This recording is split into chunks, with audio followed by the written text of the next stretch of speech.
Salut, bienvenue à la chaîne Monica Voice. Que Dieu vous bénisse énormément. Écoutez, aujourd'hui, on va parler sur l'amour de Dieu. L'amour de Dieu. Je ne sais pas dans ton cœur, qu'est-ce que tu as, comment tu sens cet amour de Dieu dans ta vie.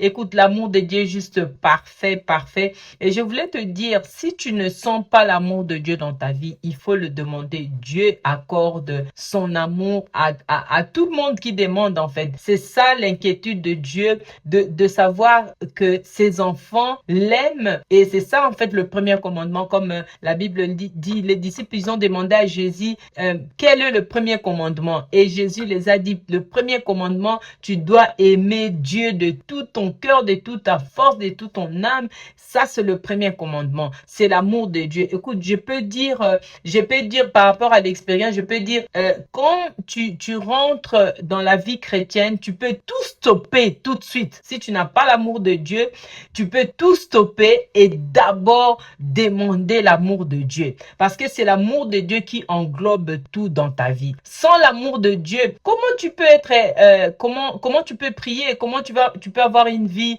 chrétienne sans l'amour de Dieu. Et c'est ça qui est la première des choses. C'est pour cela que Jésus dit, c'est ça le premier commandement. Tu dois demander l'amour de Dieu si tu n'en as plus. Écoute, j'ai souvent posé les gens cette question, est-ce que tu aimes Dieu? Et souvent les gens me disent, mais Monica, quelle question tu poses? Bien sûr qu'on aime Dieu, bien sûr que j'aime Dieu. Mais si tu rentres dans la profondeur, tu vas comprendre que l'amour de Dieu n'est même pas dans leur vie. Si Dieu leur dit, écoute ma fille, abandonne cet homme que tu aimes, que tu sors avec, c'est un péché pour le moment, tu n'es pas marié avec, tu sors, abandonne ce gars. La personne ne veut pas abandonner, tout simplement, c'est pas, mon amour, c'est pas d'abord toi, Dieu, et mon amour, c'est cet homme. Dieu te dit, écoute, par exemple, abandonne ce que tu es en train de faire, abandonne cette vie de mensonge. Mais la personne ne veut pas abandonner la vie de mensonge, tout simplement. Pourquoi? Parce que il n'y a pas l'amour de Dieu encore profondément dans la personne. Ce qui te fait comprendre que tu es pleinement dans l'amour de Dieu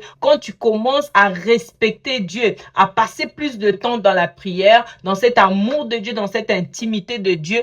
Là, tu commences à déterminer que tu es vraiment dans l'amour de Dieu. Mais j'invite, si tu ne sens pas cet amour de Dieu dans ton cœur, si tu n'es pas pleinement à respecter la parole de Dieu dans ta vie ou à rester dans le temps de prière, de l'intimité avec le Seigneur, tu peux toujours demander l'amour de Dieu dans ton cœur. Dieu va ramener cet amour dans ton cœur afin que tu commences encore à l'aimer, afin que tu commences sur 1 Jean 4, 16 à 17, la parole de Dieu nous dit, et nous avons connu l'amour que Dieu a pour nous et nous y avons cru. Dieu est amour et qui demeure dans l'amour demeure en Dieu et Dieu demeure en lui. Donc c'est lui qui demeure dans l'amour demeure en Dieu. Donc on va voir les signes d'amour. C'est comme si tu vas refléter Dieu dans la vie des gens.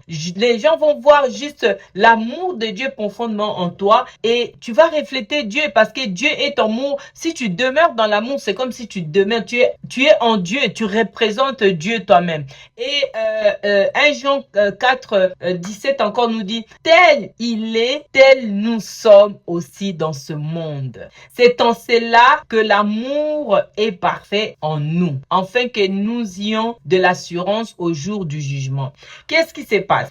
Donc, l'amour de Dieu que toi, tu vas d'abord demander ou c'est que l'Esprit de Dieu va communiquer en toi, cet amour de Dieu va refléter Dieu dans ta vie. C'est ça Dieu en fait dans ta vie. La Bible dit que Dieu est amour et 17, il dit quoi? Tel qu'il est, tel que nous sommes aussi dans cet amour. Donc, au plus que tu demandes son amour, plus que tu restes dans son amour, plus que tu veux être comme Dieu et plus que tu vas être Dieu en fait. Les gens vont te voir, les gens vont voir Dieu en toi. Les gens vont voir l'Esprit de Dieu en toi. Pourquoi? Parce qu'il y a cet amour qui est en toi, qui est attaché avec les gens voient Dieu en toi. Pourquoi? Parce que tu demeures dans son amour. Écoute, pour demeurer encore dans l'amour de Dieu très bien, qu'est-ce qu'il faut faire? Créer cette intimité avec le Seigneur. Crée ton lieu secret dans l'intimité. Plus que c'est là où tu vas vraiment faire vivre l'amour de Dieu tous les jours dans ta vie. C'est ton lieu